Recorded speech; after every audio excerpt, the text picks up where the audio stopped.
In this video we're going to talk about cowboys and changes in the cattle industry as part of the American West unit for GCSE history. Driving a herd of cattle, so moving a herd of cattle, took 2 to 3 months on, for instance, the Chisholm Trail, but up to about 6 months on the Goodnight Loving Trail due to the distance and length that those trails were. You will remember from the previous lesson that we looked at 4 different routes that the cowboys took. So there is the one on the far right, this purple one, is the Sedalia Trail that goes down from San Antonio in Texas up to around about Kansas City or Sedalia there. The Chisholm Trail going from San Antonio up to places like Abilene and Ellsworth. The Western Trail, so this red one, going up to Cheyenne, and then the Goodnight Loving Trail is the most western one that we've studied that goes up to Laramie. Life on the long drive was pretty hard. It's quite a challenging job.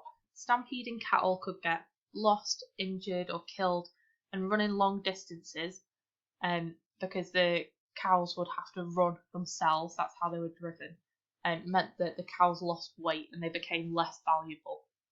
It was quite a challenging job because the half-wild longhorns were easily spooked into a stampede. Cowboys on the trail slept in the open. They took it in turns to guard the herds through the night, and they would keep watch for anybody that was trying to steal the cattle. Cattle would graze when they woke up, and then they organised into a long line. You can see on this image here the sort of setup that they would have. They would travel around 15 to 20 miles a day, and there will be people stationed all around the herd of cattle to move them through.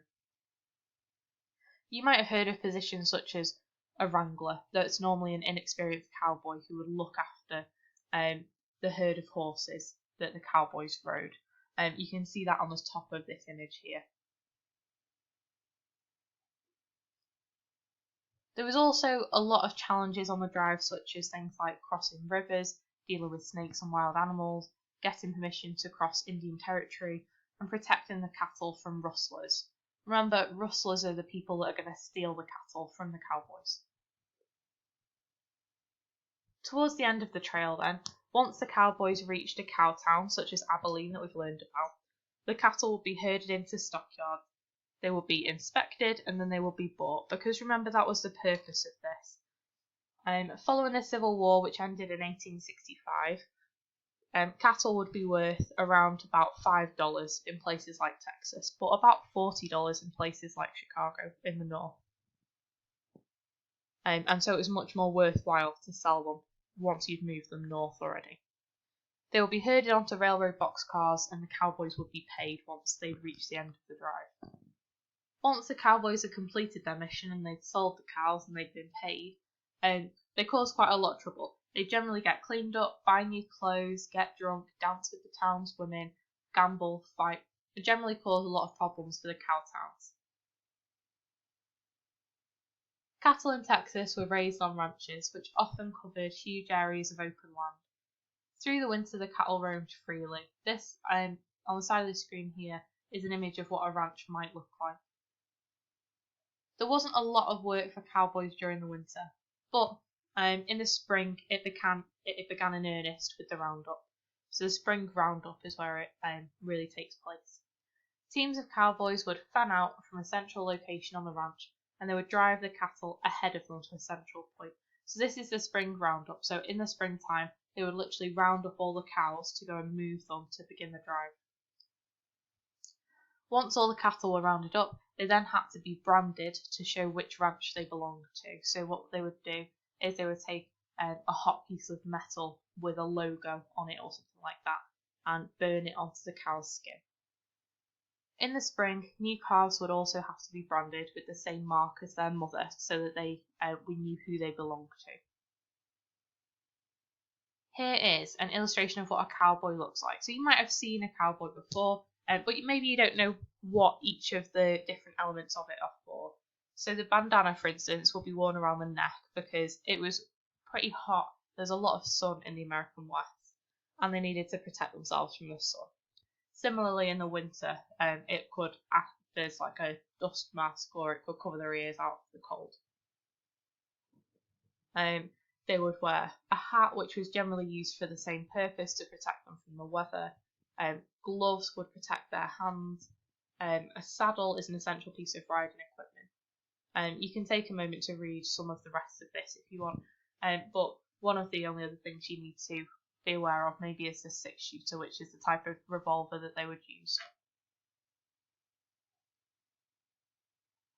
Okay, here is an image of a ranch and what it would look like. So you can see it's made up of quite a significant amount of land.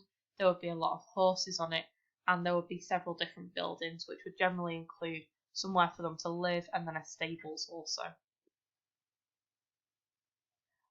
Life on the ranch was pretty hard work. It was very physical, it was very intense labour, and most cowboys were generally in their early 20s.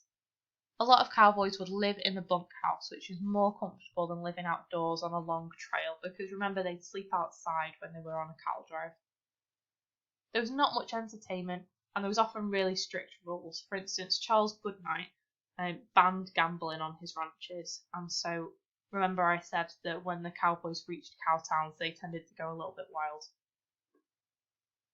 Ranches on the plains were open range, which means that they didn't have any like fences and things around, and they carried out roundups in the same way as in Texas. So they a bunch of cowboys would spread out and gather all the cows together.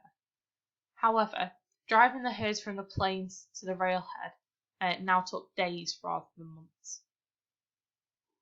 Heavy snow was a major problem in the winter, stopping the cattle accessing water and the grass beneath the snow. Cowboys would have to ride out in blizzards, make paths to get them out of snowdrifts, break water holes and find sheltered spots for them to stay out of the wind. Remember, on the plains there's really intense weather because the plains are flat, huge areas of land without any trees and things like that to protect from wind and stuff like that. Okay, so some key terms that you need to remember when you're thinking about ranches and cowboys are long drives. So that is where they're going to herd the cattle over long distances. Cattle trails, for instance, we've looked at the Goodnight Loving Trail, the Chisholm Trail, the Western Trail. These are the routes that were used for driving cattle, and it meant that they had easy access to grass and water for their cows. And then also quarantine. Remember, Texas fever was quite a big thing, and keeping an animal that might be diseased away from other animals to stop the spread of disease was really important. Okay, so what I would like you to have a go at to help you remember this is to divide your page up, as I've done here on my little table.